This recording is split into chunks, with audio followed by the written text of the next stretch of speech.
Friends എല്ലാവർക്കും നമസ്കാരം. എല്ലാവരും കാത്തിരിക്കുന്ന നിങ്ങളുടെ ഈ പുഴയും കടന്നിൻ്റെ ഇന്നത്തെ കഥയിലേക്ക് ഏവർക്കും സ്വാഗതം. മഴതോറ് മുമ്പ് എത്തിയിട്ടില്ല കേട്ടോ.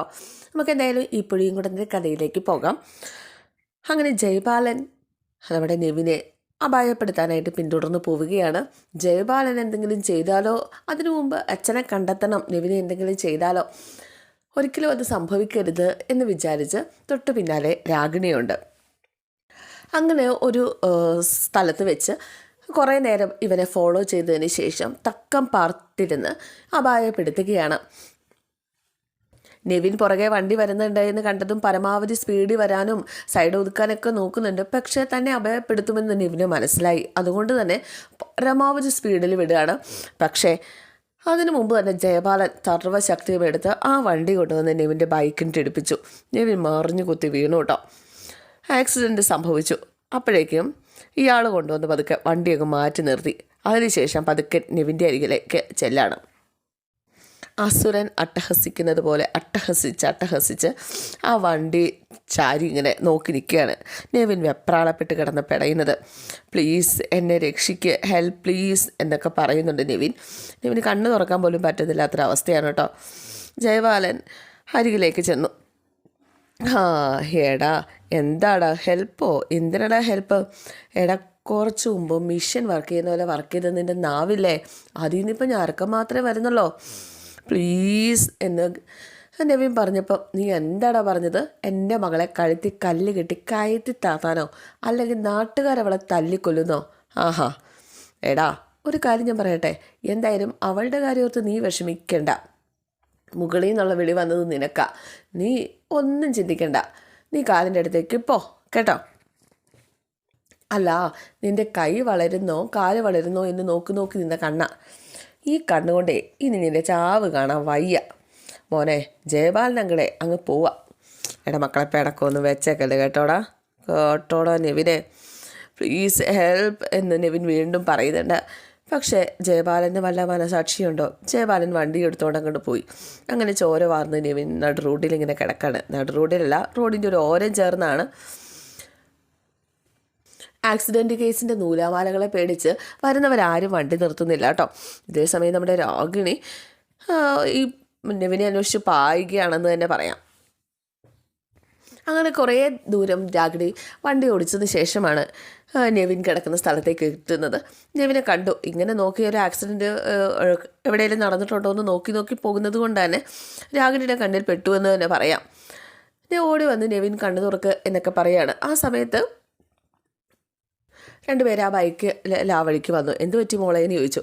ആക്സിഡൻ്റ് ആയതാണ് എന്ന് പറഞ്ഞിട്ട് അവൾ കരയാണ് കേട്ടോ. കണ്ണു തുറക്ക് നെവിൻ എന്ന് പറഞ്ഞുകൊണ്ട് അവനെ ഒന്ന് എഴുന്നേൽപ്പിക്കാനൊക്കെ ആയിട്ട് ശ്രമിക്കുകയാണ്. എവിടെ വല്ലതും നടക്കുമോ? പിന്നെ കാണിക്കുന്നത് നരേൻ്റെ വീടാണ്. വൈകുന്നേരം രാവിലെ ക്ഷോഭിച്ചു പോയ നരയൻ വൈകുന്നേരം ആയപ്പോഴേക്കും വന്നു. വീട്ടിലെല്ലാവരും ചെറിയ പിണക്കത്തിലാണ്, ശിവരാജൻ ഒഴിച്ച്. ചെറിയമ്മ വാതയ്ക്ക പിണക്കത്തോടെ ഇങ്ങനെ നിൽക്കുക. ആഹാ ഇളയമ്മയോ, ഇതെന്താ പിണക്കത്തിലാ? നീ എന്നെ തൊടല. പിന്നെ അവളുടെ ഒരു ഡ്രാമ എന്ന് അവളുടെ ഭർത്താവ് ഇങ്ങനെ നോക്കി മനസ്സ് വിചാരിക്കുക. അതെ നിനക്കൊരു സ്നേഹവും. ഞാനും നിൻ്റെ ഇളയച്ചനും ഈ വീട്ടിൽ നിന്ന് പോവുക. ഇളയച്ചന് ഇത് കേട്ട് ഞെട്ടിപ്പോയിട്ടോ. പോവേ ഈ വീട്ടിൽ നിന്നോ? ഇതേ സമയം നരയൻ പറഞ്ഞു, അല്ല ഇളയമെന്താ ഇങ്ങനെ, എന്തു പറ്റി? അങ്ങനെയാ. അല്ല മുത്തശ്ശി എവിടെ എന്ന് ചോദിച്ചു. ഇന്നത്തെ ദിവസമേ മുത്തശ്ശിയും ജലപാനം കഴിച്ചിട്ടില്ല. എന്തു പറ്റി? അവർക്ക് ഒരു തലതിരിഞ്ഞ കൊച്ചുമോനുണ്ട്, അവനെ കൊണ്ടുള്ള സങ്കടമാണ്. എന്നാൽ ഞാൻ രണ്ടുപേരും പോയിട്ടൊന്ന് നോക്കട്ടെ.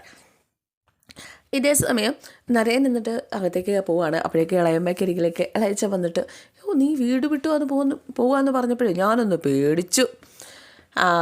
ഞാൻ ആദ്യം പോകാമെന്നൊക്കെ ഓർത്തേ, പിന്നെ പട്ടിണി മരണം ഉണ്ടാവണ്ടല്ലോ എന്ന് കരുതി പോകണ്ടെന്ന് വെച്ചതാ. പട്ടിണി മരണോ? ആര്? നിങ്ങളുടെ പട്ടിണി മരണം. ഇവിടെ നിന്ന് ഇറങ്ങിയാൽ പിന്നെ പട്ടിണി കിടന്ന് ചാവില്ലേ, വിയർപ്പിൻ്റെ അസുഖമുള്ള ആളല്ലേ എന്നും പറഞ്ഞ് ഇളയമ്മ ഒന്ന് കുത്തിയിട്ടങ്ങ് പോയി കേട്ടോ. എല്ലാവരും കൂടെ എൻ്റെ മെക്കിട്ടാണല്ലോ എന്നാണ് ഇളയച്ചൻ ഇങ്ങനെ ഓർക്കുന്നത്. ഇതേ സമയം മുത്തശ്ശിയും കൂടെ അവനെ എങ്ങനെ ശരിയാക്കാമെന്നുള്ള ആലോചനയിലാണ്. അപ്പോൾ നരയൻ അങ്ങോട്ട് ചെന്നു. രണ്ടുപേരും നരയനെ കണ്ട് പിണങ്ങി അങ്ങോട്ടും ഇങ്ങോട്ടും തിരിഞ്ഞിരിക്കുകയാണ്. നരയൻ പതുക്കെ അടുത്ത് വന്നിരുന്നു. സോറി, ഞാൻ അങ്ങനെയൊന്നും സംസാരിക്കാൻ പാടില്ലായിരുന്നു. സോറി പറഞ്ഞില്ലേ എന്നൊക്കെ ചോദിക്കുക. രണ്ടുപേരും മൈൻഡ് പോലും ചെയ്യുന്നില്ല. ഞാൻ അവിടെ വന്നിരുന്ന് നോർമലായിട്ട് സംസാരിച്ചിരുന്നെങ്കിൽ നിങ്ങൾ കല്യാണക്കാരും എടുത്തിട്ടേനെ. അപ്പോൾ ഇളയമ്മ വന്നിട്ട് ചോദിച്ചു, അതുകൊണ്ട് എന്താ കുഴപ്പം? അതൊന്നും വേണ്ട ഇളയമ്മേ. അതെന്താ വേണ്ടാത്തേ? കാര്യമൊക്കെ എല്ലാവർക്കും അറിയാവുന്നതല്ലേ. എടാ എത്ര കാലമായിടാ നീ ഇതും പറഞ്ഞുകൊണ്ടിരിക്കുന്നു? മുത്തശ്ശി, കല്യാണമൊന്നും എനിക്ക് സെറ്റാവില്ല. എടാ ഞങ്ങൾക്കും ആഗ്രഹം ഉണ്ടാവില്ലേ നിൻ്റെ കുടുംബം? മുത്തശ്ശ, കല്യാണം കഴിക്കാതെ ആൾക്കാർ ജീവിക്കുന്നുണ്ട്. എനിക്കൊരു കൂട്ട് നിങ്ങളൊക്കെ ഉണ്ട്, മുത്തശ്ശൻ, മുത്തശ്ശി, ഇളയമ്മ. എടാ ഞങ്ങളിനി എത്ര നാളുണ്ട്? അത് കഴിഞ്ഞ് നീ എന്ത് ചെയ്യും? എത്രയും കാലം ഞാൻ ജീവിച്ചില്ല മുത്തശ്ശി, അതുപോലെ തന്നെ അങ്ങ് പോകും. എടാ നിൻ്റെ കുഞ്ഞുങ്ങളെയൊക്കെ കണ്ട് സമാധാനമായിട്ട് കണ്ണടയ്ക്കാൻ സമ്മതിക്കില്ലല്ലോ അല്ലേ എന്നൊക്കെ ചോദിച്ചു കഴിഞ്ഞപ്പോഴും നരേൻ ചോദിച്ചു, ഇതൊക്കെ പറഞ്ഞിട്ടായിരിക്കില്ലേ നിങ്ങൾ എൻ്റെ അച്ഛൻ്റെ അമ്മയും കല്യാണം നടത്തിയത്? എന്നിട്ട് എന്തായി?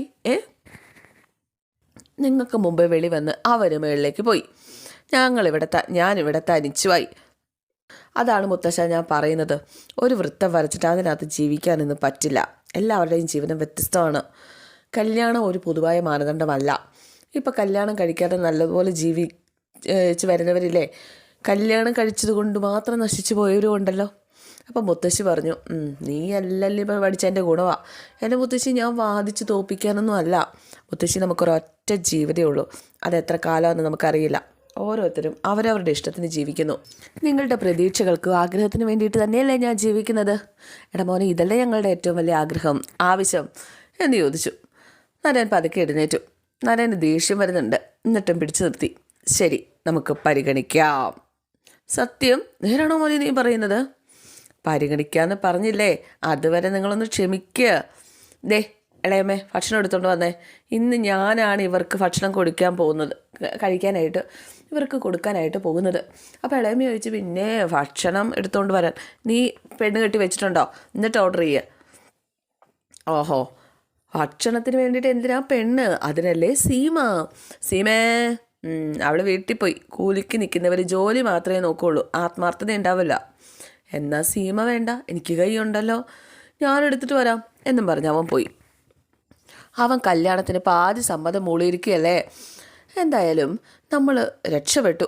പിന്നെ നാരയൻ, എനിക്കതിൽ വിശ്വാസമില്ല എന്ന് ഇളയമ്മ പറഞ്ഞു. എൻ്റെ നെഞ്ചി പാതി തണുപ്പ് വീണു രഘുവേട്ടാ എന്ന് മുത്തശ്ശി. അപ്പോഴേക്കും നരയൻ ഫുഡൊക്കെ ആയിട്ട് വന്നു. 2 കുട്ടികൾക്ക് ഫുഡ് കൊടുക്കാനുണ്ട്, ഒന്ന് മാറിക്കേ. അങ്ങനെ സംസാരിച്ച് വർത്തമാനമൊക്കെ പറഞ്ഞ് ഇവർക്ക് ഫുഡ് എടുത്ത് വായിലേക്ക് വെച്ച് കൊടുക്കുക. ആദ്യം കല്യാണം, പിന്നെ കഴിക്കാം. അതൊക്കെ പറയാം മുത്തശ്ശി, ഇത് കഴിക്കുക എന്നും പറഞ്ഞ് കൊടുത്തു. മേടിക്കുട്ടി, ഇനി ആർക്കാണെന്നറിയാവോ? എൻ്റെ ഓൾഡ് ഭായിക്ക് എന്നൊക്കെ പറഞ്ഞുകൊണ്ട്, എടാ ആദ്യം കല്യാണക്കാരത്തി തീരുമാനം പറ, അല്ലാതെ ഞാൻ കഴിക്കില്ല. ഇതേ മുത്തശ്ശ, എൻ്റെ മുത്തശ്ശിക്കുട്ടി കഴിച്ചല്ലോ, പിന്നെ എന്തിനാ വാശി കാണിച്ചാൽ രാത്രി കോക്കാച്ചി വന്ന് പിടിക്കും. ഇത് പറഞ്ഞല്ലേ എന്നെ പേടിപ്പിക്കാറ്.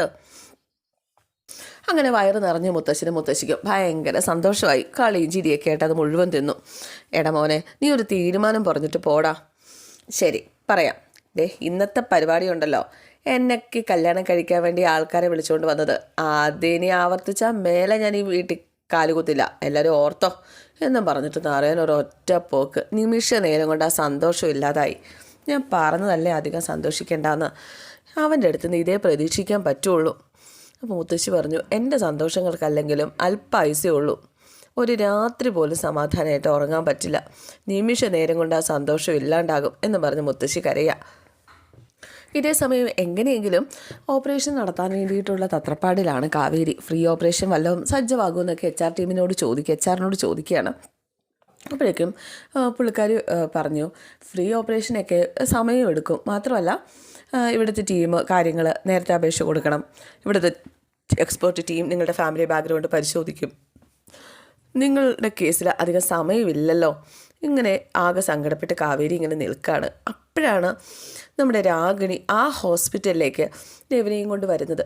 അറ്റൻഡറെന്നും പറഞ്ഞു നെവിന് അറ്റൻഡറെന്നും പറഞ്ഞിട്ട് രാഗിണി കാറിൽ നിന്നിറങ്ങി കാർ കൊണ്ട് വിളിക്കുകയാണ്. അറ്റൻഡർ വന്നു, നെവിനെ സ്ട്രെച്ചറിൽ കിടത്തി അകത്തേക്ക് കൊണ്ടുപോവുകയാണ്. കാവേരി ഇതും നോക്കി നിൽക്കുക കേട്ടോ. കാവേരി കണ്ടു രാഗിണി നെവിനെയും കൊണ്ട് വരുന്നത്. എന്തായാലും ഇന്നത്തെ എപ്പിസോഡ് ഇവിടെ അവസാനിക്കുകയാണ്. എല്ലാവർക്കും ഇഷ്ടമായെന്ന് വിചാരിക്കുന്നു. C okay, thank you.